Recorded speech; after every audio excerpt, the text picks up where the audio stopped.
사도행전에는 4번의 오순절 사건이 있었다라고 그렇게 학자들은 이야기를 합니다.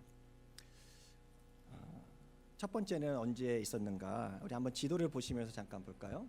이 파란색으로 큰 점을 찍어 놓은 곳이 성령의 강림 사건이 있었던 그런 현장입니다. 첫 번째 사건은 예루살렘, 오른쪽 맨 밑에 보시면 예루살렘이 있습니다. 팔레스타인에 그 예루살렘에서 유대인들에게 성령이 강림한 사건이에요. 오리지널 오순절 사건이라고 말할 수 있겠습니다. 그리고 두 번째는 빌립 집사가 여행을 하던 중에 그 사마리아의 지역에 들어가서 거기에서 기도할 때 성령이 강림했던 사건을 성경은 기록하고 있습니다. 두 번째 오순절 사건일 거예요. 그리고 또 세 번째는 어디서 일어나는가? 우리가 잘 아는 대로 고넬료 집, 베드로가 고넬료 집에 초청받아서 그때 말씀을 전하면서 그곳에 성령이 강림했다라고 해서 세 번째 성령이 강림했던 그 장소가 가이사랴입니다. 그리고 나서 오늘 이 네 번째 오순절 사건이 오늘 에베소 지역에 그 오늘날로 말하면 터키 지역에서 일어났다라는 얘기를 하고 있습니다.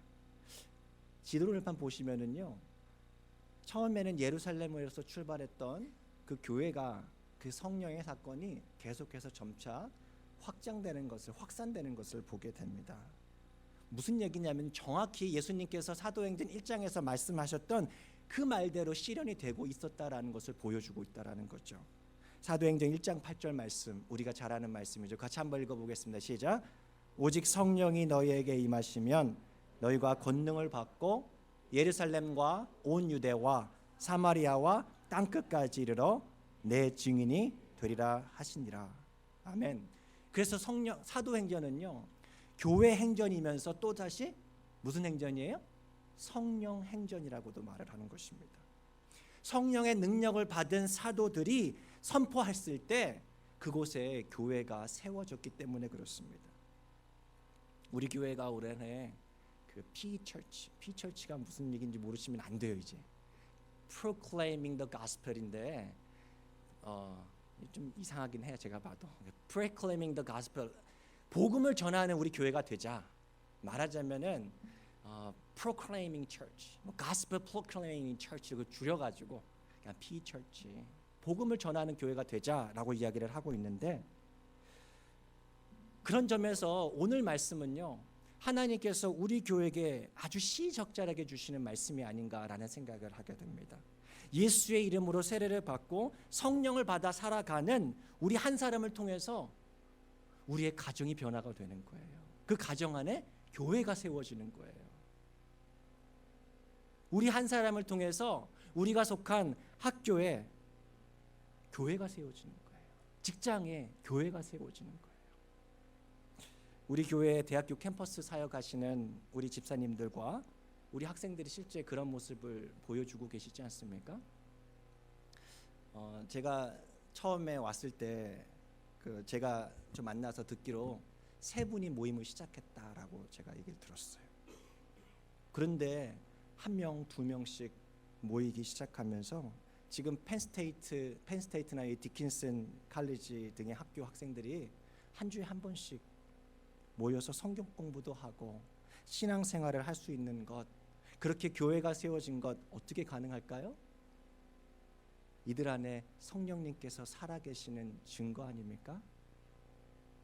우리 인생에서 예수를 전하고 예수를 배워가고 예수를 닮아가는 그러한 예수의 증인으로 살기 위해서 무엇이 반드시 필요하다고요? 성령의 능력은요, 반드시 필요한 거예요. 그러면 우리 이렇게 질문해 봐야 해요. 만약에 나는 예수님 믿는데요, 난 세례도 받았는데요, 나는 그리스도인이라고 나는 생각을 하는데요, 나 교회도 다니는데요, 그런데 난 예수의 증인으로 살고 있지는 않는데요, 예수를 전하고 예수를 닮아가는 일에는 별로 관심이 없는데요 라고 말하면 그건 정말 이상한 일이에요. 왜 그럴까요? 우리가 예수의 이름으로 세례를 받고 성령을 받았다면 우리 안에 살기 시작하시는 성령님 때문에 어떤 식으로든지 예수를 증거하며 살게 되기 때문에 그래요.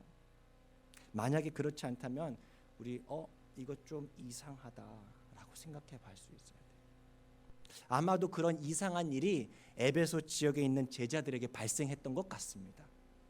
그래서 사도 바울이 에베소에 있는 그 제자들에게 나가가서 물었어요. 같이 난데없이 물었죠. 너희가 믿을 때 혹시 성령을 받았느냐? 뭐라고 대답합니까? 아니요. 우리는 성령의 계심도 듣지 못했는데요. 그게 뭐예요? 그들은요, 세례 요한의 세례를 받았던 세례 요한의 제자들이었어요. 자신들의 죄를 회개해서 물로 세례를 받긴 받았어요. 그리고 그들은 성령이 계시다고 하는 것을 몰랐다고 시치미를 뚝 떼긴 했는데 사실 그들은 몰랐을까요? 자신들의 스승인 세례 요한은 분명히 가르쳐 준 적이 있어요. 세례 요한의 유명한 설교가 있거든요. 마태복음 3장 11절 말씀입니다. 나는 너희로 회개하게 하기 위해서 물로 세례를 베풀거니와 내 뒤에 오시는 이는 나보다 능력이 많으시니 나는 그의 신을 들기도 감당하지 못하겠노라. 그는 어떻다고요? 성령과 불로 너희에게 세례를 베푸실 것이다. 사도 바울은요, 성령을 받지 못하고 사역하던 그 소위 제자라고 불리는 사람들에게 다시 예수의 이름으로 세례를 줍니다. 그리고 오늘 임직식에서 우리가 했던 것처럼 머리에 손을 올리고 몸에 손을 올려서 안수했을 때 그 현장에 오순절 사건이 일어났다는 거예요. 성령이 임하고 방언과 예언을 했다고 누가는 그렇게 기록해 주고 있습니다. 오늘까지 총 4번의 오순절 사건과 같은 성령 강림 사건의 그 결과에 공통점이 있는 것을 우리는 보게 됩니다. 그게 뭐예요? 성령을 받은 사람들이 어떤 모습을 가지고 있습니까? 방언도 하고 예언도 했대요. 무슨 얘기예요? 성령의 능력이 받으니까 인생의 삶에 뭔가 변화가 나타났다는 얘기 아니에요? 사실 어떤 사람들은 성령의 능력은 반드시 방언으로만 나타난다라고 주장하는 분들도 더러 계세요. 또 어떤 사람들은 정반대예요. 아니, 그런 능력은 이미 사도시대 때 끝났어. 이제 지금은 방언 같은 거 없어라고 주장하는 사람들도 있습니다. 중요한 것은 그게 아니고요. 성령이 임할 때 능력이 임한다는 사실이고 그것이 우리 삶의 변화를 이끌어낸다는 사실이에요. 우리 같이 한번 읽어볼까요? 시작. 중요한 것은 성령이 임할 때 능력이 임한다는 사실이고 그것이 우리 삶의 변화를 이끌어낸다는 것입니다. 여러분, 성령을 통해서 보여주시는 하나님의 능력은 도대체 뭘까요? 하나님의 능력, 하나님의 힘, 뭔가 초자연적인 그 힘에 대해서 오해했던 사람이 성경에 한 사람이 있습니다. 이 사람이 기도하면은요, 죽은 자가 살아났어요. 이 사람이 기도하면요, 하늘에서 불이 떨어졌어요. 이 사람이 기도하면은요, 갑자기 비가 잘 왔는데 비가 멈췄어요. 가뭄이 들었어요. 이 사람이 기도하면 비를 내리기도 했습니다. 정말 대단한 하나님의 능력을 가졌던 사람 아닙니까? 그 사람이 누구예요? 엘리야였어요. 그런데 어느 순간 이세벨 왕비의 협박 편지 한 통 받고 나서 광야로 도망쳐 버립니다. 로뎀 나무 아래서 나 이제 죽겠습니다.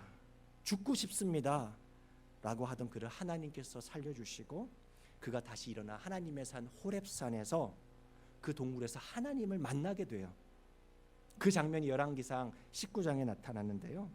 사실 제가 개인적으로 정말 좋아하는 말씀이에요. 저의 첫 설교의 장이 19장인데 하나님께서 엘리야에게 내가 너에게 보여주겠다. 그렇게 말씀하세요. 너 동굴 밖으로 나와봐 한번. 그렇게 얘기를 합니다. 그 순간에 어떤 일이 일어나냐면은 갑자기 산을 가르고 거대한 바위를 막 부서뜨릴 정도로 강력한 그런 바람이 불었어요. 아마 굉장히 무서웠겠죠. 그런데 성경은 뭐라고 얘기하냐면 그곳에 하나님이 계시지 않았다. 그 다음에 온 산을 흔들면서 자신이 서 있는 그 동굴이 막 무너질 정도의 그런 강력한 지진이 발생했어요. 그런데 이상하게 그곳에서도 하나님은 계시지 않았더라 얘기예요. 그리고 지진 후에 온 산을 불태울 것 같은 그 불이 일어났는데 그곳에서도 하나님은 계시지 않았다라고 얘기합니다. 그리고 불이 다 지나간 후에 하나님께서 나타나시는데 어디에서 나타나십니까? 세미한 소리에. 영어로는 still small voice. 엘리야는요, 자신이 살아왔던 그 경험 때문에 하나님을 오해하고 있었어요. 하나님은 언제나 초자연적인 능력, 그 능력을 통해서만 하나님을 보여주시는구나 라고 생각했던 거예요. 말하자면 하나님의 능력을 뭘로 판단한 거예요? 크기, 뭔가 규모, 그것을 가지고 판단해 버린 거. 이거 하나님께서 하시는 거구나. 여러분, 우리들은 어떻습니까? 우리가 범하기 쉬운 오류가 딱 여기 있지 않습니까? 우리는요, 수천 수만 명이 모이는 그곳에 가면 진짜 하나님께서 역사하시는구나, 대번에 그렇게 판단해 버립니다. 방언과 예언이 선포되는 굉장히 뭔가 뜨거운 그 열정 가운데 가면 이건 무조건 하나님께서 역사하시는 거지, 하나님께서 그곳에 계시는 것이라고 그냥 단정 지어 버리는 거예요. 한국의 많은 그 목사님들과 학자들이 오해했던 부분이었던 거죠. 2007년에 평양 대부흥 100주년이었거든요.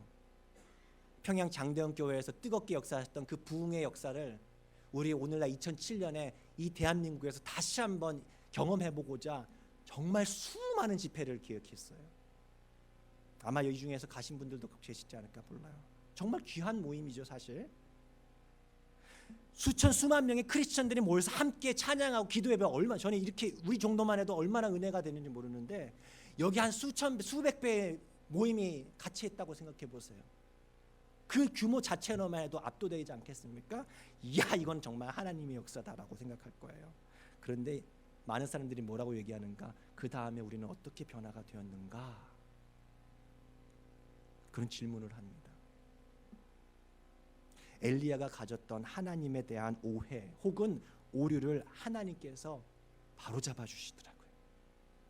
하나님께서는 자주 나 혼자만이 알아들을 수 있는 소리, 하지만 분명히 나의 영혼의 깊은 곳에서 울림을 만들어내는 그 음성으로 우리에게 찾아오실 때가 정말 많다고 하는 사실이에요. 성령의 능력을 크기로 판단해서는 안 되는 거예요. 목사가 가장 실수하기 쉬워요. 그래서 뭔가 크게 소리쳐야 될 것 같거든요. 그래야지 뭔가 들어갈 것 같아요. 그래서 목사들이, 저 같은 목사들이 이렇게 실수할 때가 참 많아요. 이번에 학교에 다녀왔잖아요.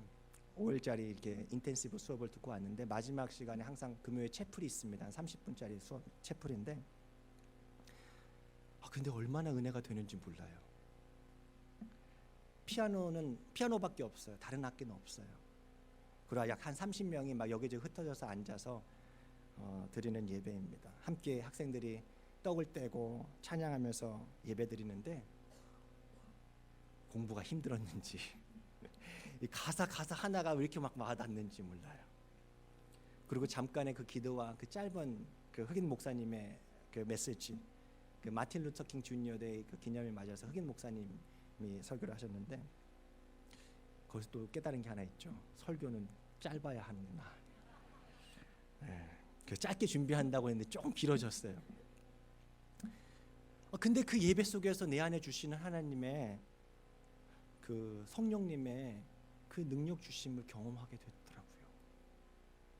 제가 그냥 그게 아니라, 오늘 말씀을 준비하기 위해서 그냥 던지는 얘기가 아니라, 제가 예배 끝나고 나오면서 제가 정말 마음속에 너무 이건 가만히 있어서 안 되겠다 싶어서 같이 공부하는 그 동료 목사님에게, 몇 분에게 제 이런 얘기를 했어요.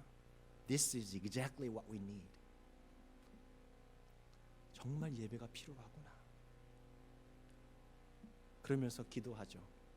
우리 교회에서도 제가 이렇게 예배드리면서 받는 은혜, 하나님께서 주시는 힘과 능력을 예배 때마다 경험할 수 있었으면, 우리 온 성도님들이 경험할 수 있었으면 참 좋겠다. 그렇게 기도했어요. 성령의 능력은요, 눈에 보이는 어떤 방언이나 그 예언을 넘어서요. 성령의 능력을 크기로 판단해서는 안 되는 거예요. 그렇다면 성령의 능력은 어떻게 나타나는가? 오늘 두 가지로 간략하게 말씀 전하고자 합니다. 첫 번째로 성령의 능력은요, 뭘로 나타나는가? 사랑의 능력으로 나타납니다. 같이 읽겠습니다. 시작. 성령의 능력은 사랑의 능력이다. 우리 안에 성령이 계시고 성령의 능력이 발휘되는 것을 알 수 있는 것은 뭘로 볼 수 있어요? 우리가 지금 사랑하고 있느냐로 판단할 수 있다라는 얘기예요. 여러분, 내일은 애들이 학교를 안 가네요. 부모들은 별로 좋지는 않아요, 학교 안 가는 게. 흑인 인권 운동가 마틴 루터 킹 주니어를 기념하는 이 페더럴 홀리데이잖아요. 다시죠? 가면은 안 돼요, 어디든지. 일하시면 안 되는데 모르겠네. 이분이 했던 유명한 말을 영국의 크리스천 타임즈에서 10가지로 정리해 놓은 것을 제가 본 적이 있어요. 그 중에 몇 가지를 제가 보면 이렇습니다. 혹시 적어놓는지 모르겠네요. 있네요. 같이 한번 읽어볼까요? 시작. 사랑은 세계에서 가장 오래 견딜 수 있는 힘이다. 8번째가 이래요. 어둠은 어둠을 몰아낼 수 없다. 오직 빛만이 그렇게 할 수 있다. 증오는 증오를 쫓아낼 수 없다. 오직 사랑만이 그렇게 할 수 있다. 9번째가 이래요. 사랑은 적을 친구로 바꿔낼 수 있는 유일한 힘이다. 멋지지 않나요? 사랑은요, 그냥 로맨틱한 감정이 아니래요.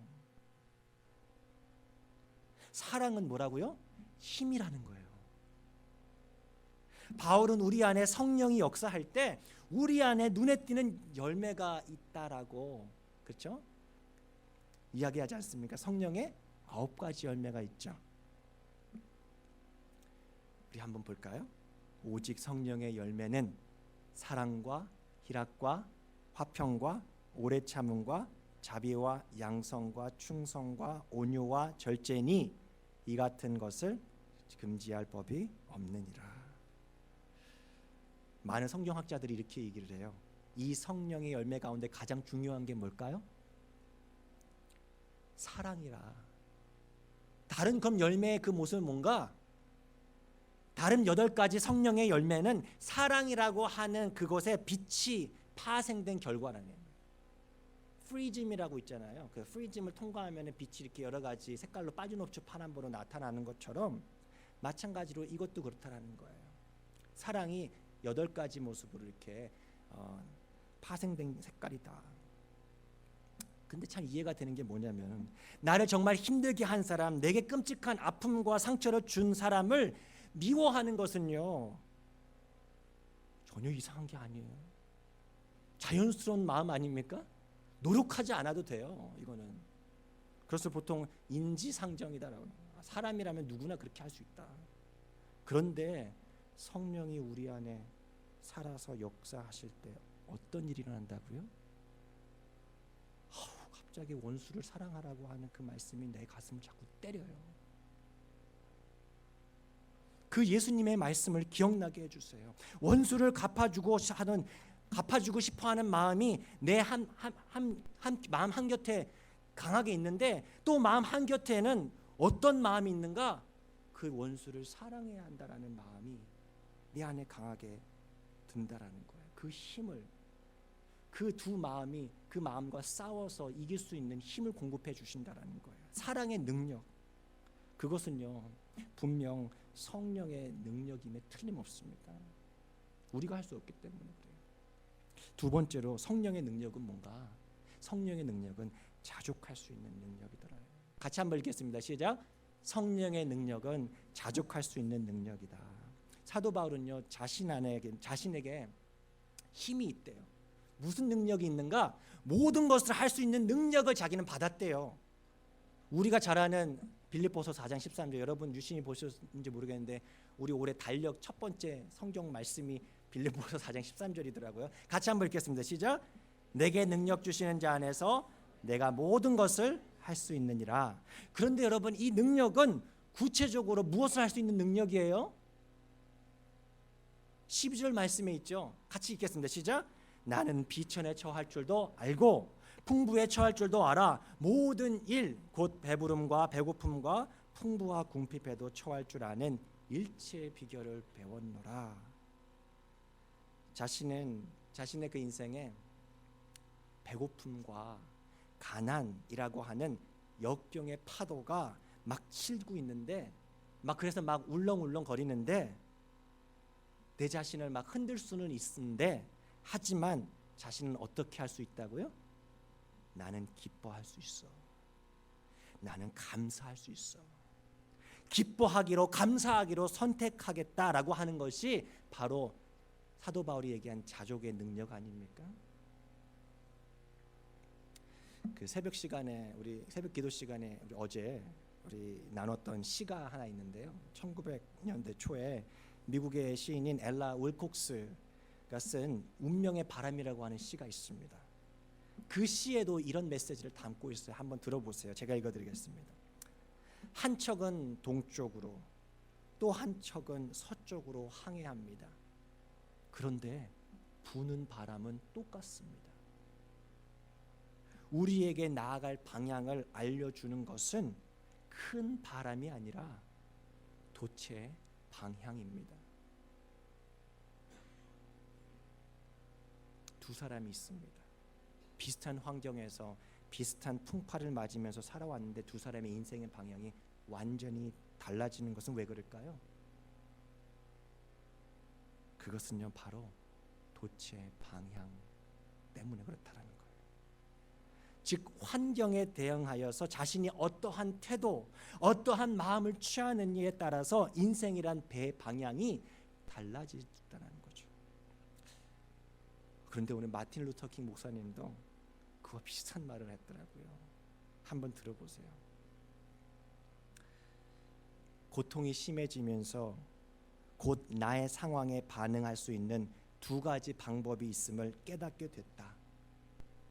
괴로움으로 반응하든가 아니면 고통을 창조적인 힘으로 전환하려고 노력하는 것이다. 난 뭐 하기로요? 후자를 따르기로 선택했다. 암살되기 전날 했던 그 설교를 아십니까? 제가 문득 찾아가지고 듣게 되는데 무슨 얘기를 하냐면은 자신은 하나님께서 자신을 높은 산 위로 올려 보내주셨대요. 그리고 자기는 프라미스 랜드를 봤대요. 여러분은 들어갈 것입니다. 나도 역시 들어가고 싶습니다. 하지만 설령 내가 들어가지 못하더라도 나는 감사합니다. 그래서 그 다음날 그 살해를 당하지 않습니까? 힘든 상황 속에서 그 고통을 창조적인 힘으로 전환하려고 노력하는 것, 그것이 바로 성령의 능력 아닙니까?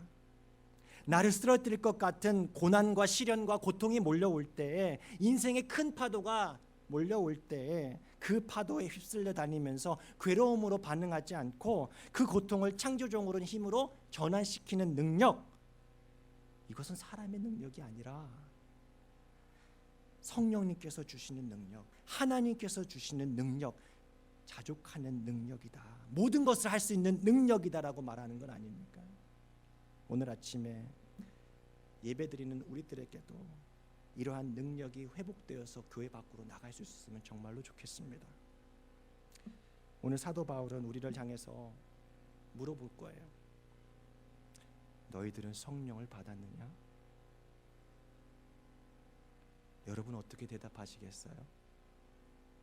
우리 가운데 혹 에베소에 있던 제자들처럼 답하는 분들이 계실지 모르겠어요.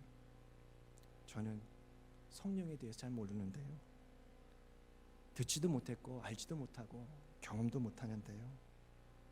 여러분은 어떻게 해야 될까요? 우리 함께 찬양 드리시면서